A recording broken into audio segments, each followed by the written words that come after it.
కాకినాడ జిల్లా ప్రతిపాడు మండలం ధర్మవరం శివారున అక్రమంగా తయారు చేస్తున్నటువంటి కల్తీ వంట నూనె తయారీ కేంద్రంపై పోలీసులు దాడులు నిర్వహించారు. ఎస్ఐ లక్ష్మీకాంతం ఆధ్వర్యంలో నకిలీ ఆయిల్ తయారీకి పాల్పడుతున్న నిందితుడిని అదుపులోకి తీసుకున్నారు.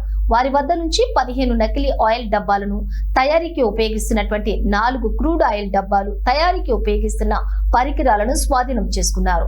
ఈ సందర్భంగా ఏర్పాటు చేసిన సమావేశంలో డిఎస్పీ శ్రీహరి రాజు మాట్లాడుతూ అక్రమ ధనార్జనే ధ్యేయంగా ఎఫ్కే పాలెం గ్రామానికి చెందినటువంటి బండారు ఫణి ప్రసాద్ ధర్మవరం శివారును జంతువుల కొవ్వు, క్రూడ్ ఆయిల్ కలిపి మరగబెట్టి కల్తీ వంట నూనె తయారు చేసి ఇచ్చాపురంకి చెందిన వెంకటేశ్వర ట్రేడర్స్ యజమాని సంతోషి శ్రీనివాస్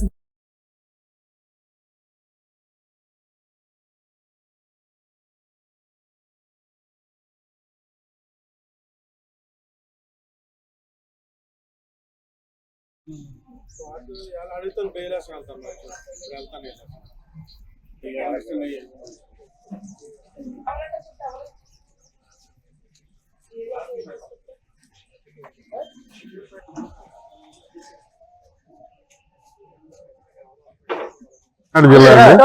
కాకినాడ జిల్లా ప్రతిపాడు నియోజకవర్గంలో ప్రతిపాడు మండలంలో ధర్మవరం గ్రామం.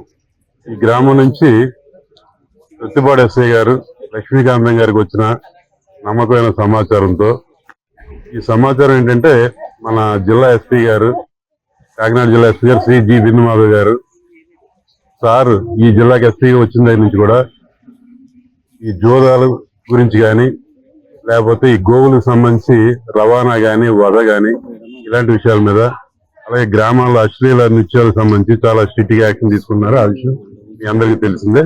అందులో భాగంగా ఈ జంతు కొవ్వులు వాటిని అడల్టరేషన్ చేసి ఎవరైతే చేస్తున్న దాని మీద నిఘా పెట్టమని మాకు ఆదేశాలు ఇవ్వడం జరిగింది.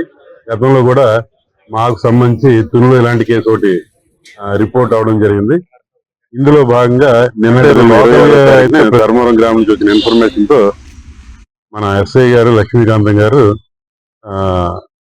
మధ్యవర్తులైనటువంటి రెవెన్యూ ఆఫీసర్ సమక్షంలో దాడి చేయడం, ఆ దాడిలో బండారు ఫణి ప్రసాద్ అనే వ్యక్తిని అనుమానాస్పదంగా పట్టుకుని వెరిఫై చేస్తే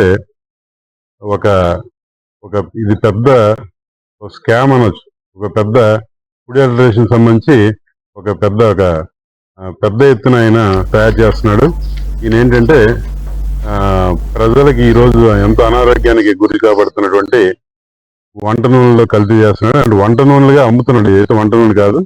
ఈయన ఏంటంటే కాకినాడ